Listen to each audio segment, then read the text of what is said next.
Pak Mas Duki, ini kan kalau dilihat dari apa yang difatwakan oleh MUI adalah karena ini kondisinya darurat, maka vaksin AstraZeneca memang halal dan didorong untuk digunakan.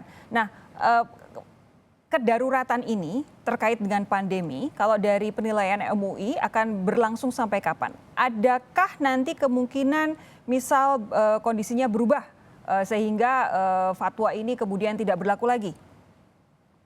Ya, kedaruratan itu pertama akan hilang ketika sudah hilang juga bahaya yang kita hadapi, gitu ya. Karena memang ini kan kita sedang menghadapi bahaya.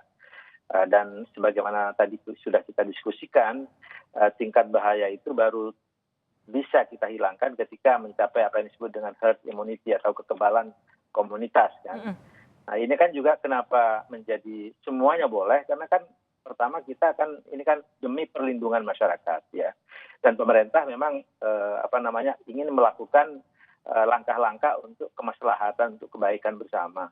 Itulah sebabnya maka di dalam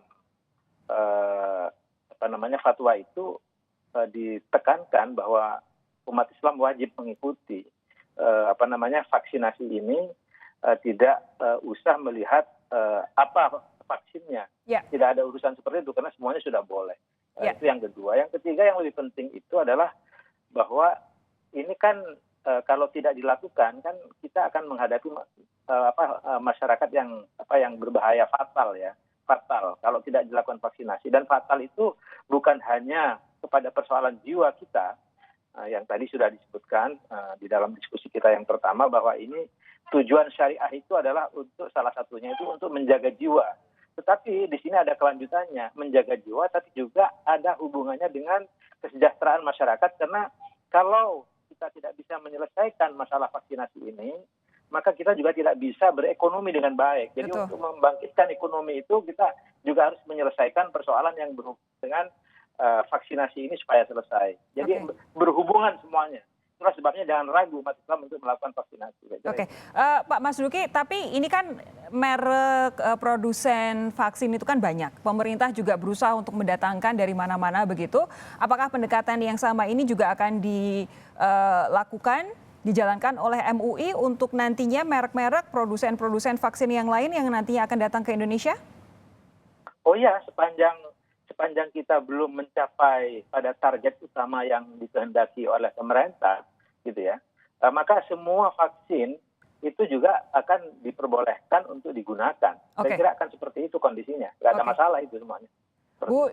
Bu Iris, saya ingin meminta Anda untuk paling tidak memberikan gambaran kepada masyarakat, dorongan kepada masyarakat. Kalau misalkan sampai saat ini ada yang masih ragu-ragu untuk divaksinasi di tengah pandemi COVID-19, apa yang bisa Anda sampaikan untuk memastikan bahwa orang-orang ini bakal aman, sehat setelah vaksinasi? Ya.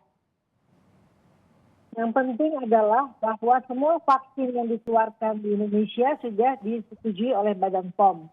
Dan izin edarnya berupa Emergency Use Authorization. Apapun yang sudah dikeluarkan Badan POM itu kita menganggapnya itu sudah aman. Dan kita harus percaya bahwa itu tidak mudah untuk melakukan bahwa itu aman atau tidak, karena sudah dilalui oleh pertemuan dari semua sektor, ya, termasuk dari ITAGI, dari Komnas KIPI, dan juga dari MUI tentunya, ya.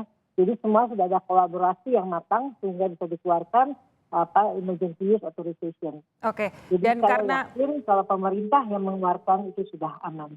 Dan karena memang semuanya sudah melalui standar WHO, artinya vaksinasi dululah. Apapun yang tersedia, kalau memang sudah jadwalnya vaksin aja, begitu ya Bu ya?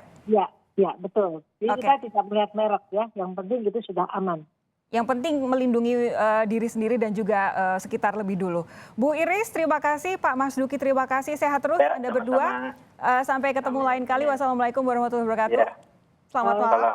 Warahmatullahi wabarakatuh. Itu tadi jadi penutup jumpa kita malam hari ini di Sapa Indonesia Malam. Besok Anda masih bertemu dengan saya di Sapa Indonesia Malam. Pastikan tetap bersama kami di Kompas TV Independen Terpercaya. Saya Sofi Syarif. Terima kasih. Sampai jumpa.